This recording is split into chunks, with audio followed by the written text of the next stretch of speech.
Kumar, Kerala vision news, Kozhikode. Alappuzha മാന്നാറിൽ bike അപകടത്തെ തുടർന്ന് ചികിത്സയിലായിരുന്ന യുവാവ് മരിച്ചു. മരിച്ചത് കുട്ടമ്പേരൂർ സ്വദേശി പൃഥ്വിരാജ്. സുഹൃത്തിനൊപ്പം യാത്ര ചെയ്യവേ നിയന്ത്രണം വിട്ട ബൈക്ക് വൈദ്യുത പോസ്റ്റിൽ ഇടിക്കുകയായിരുന്നു. തൃശൂർ ഏനംമാക്കൽ സെന്റ് ജോസഫ് ഹൈസ്കൂളിൽ വിദ്യാർത്ഥികളുടെ സർഗവാസനകളെ പ്രോത്സാഹിപ്പിക്കാനായി സർഗോദയം 2024 തിരിതെളിഞ്ഞു.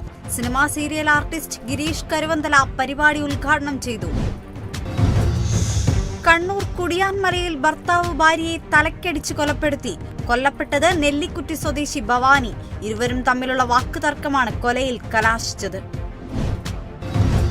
തൃശൂർ പുന്നയൂർക്കുളത്ത് കാറ്റാടിമരം തലയിൽ വീണ് പരിക്കേറ്റ് ചികിത്സയിലായിരുന്ന യുവതി മരിച്ചു. മരിച്ചത് പാപ്പാളി സ്വദേശി ഫാത്തിമ. നാളികേരം പറിക്കാൻ ശ്രമിക്കുന്നതിനിടെ സമീപത്തെ കാറ്റാടിമരം കടപുഴകി ദേഹത്തേക്ക് വീഴുകയായിരുന്നു. ആലപ്പുഴ ചെങ്ങന്നൂരിൽ ജോൺ മെമ്മോറിയൽ ഹൈസ്കൂളിൽ ലോക ജനസംഖ്യാ ദിനം ആചരിച്ചു.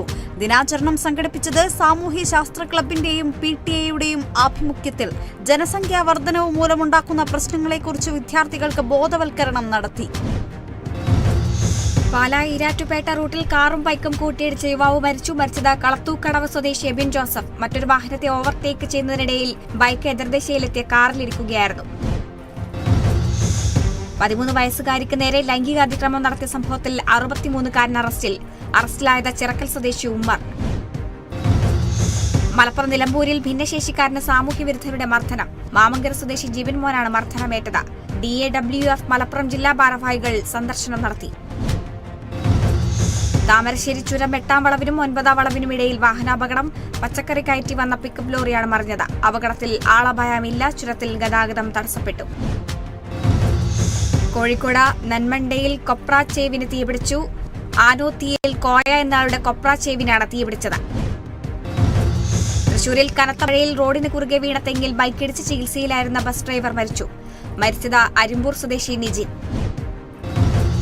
തൃശൂർ മണലൂർ പഞ്ചായത്ത് ഭരണസമിതി യോഗത്തിൽ നിന്നും ഭരണസമിതി അംഗം ഇറങ്ങിപ്പോയത് വാർഡുകളിൽ വികസന പ്രവർത്തനങ്ങൾ നടക്കുന്നില്ലെന്നാരോപിച്ച്. തൃശൂർ പുനയൂർക്കുളം പെരിയമ്പലം ബീച്ചിൽ ഡോൾഫിന്റെ ജഡം കരക്കടിഞ്ഞു. ദിവസങ്ങൾ പഴക്കമുള്ള ഡോൾഫിന്റെ ജഡമാണ് കണ്ടെത്തിയത്. കഴിഞ്ഞ ദിവസമാണ് സംഭവം. തൃശൂർ മണലൂർ മണ്ഡലം കോൺഗ്രസ് കമ്മിറ്റിയുടെ നേതൃത്വത്തിൽ കാരമുക്ക് വില്ലേജ് ഓഫീസ് മാർച്ച് നടത്തി. കാരമുക്ക് വില്ലേജ് ഓഫീസിൽ വില്ലേജ് ഓഫീസറെയും ജീവനക്കാരെയും ഉടൻ നിയമിക്കുക എന്ന ആവശ്യങ്ങൾ ഉന്നയിച്ചാണ് മാർച്ച്. ആലപ്പുഴ മുഹമ്മയിൽ കടമുറികൾക്ക് തീപിടിച്ചത് കാവുങ്കൽ ക്ഷേത്രത്തിന് സമീപത്തുള്ള കടമുറികൾക്ക്.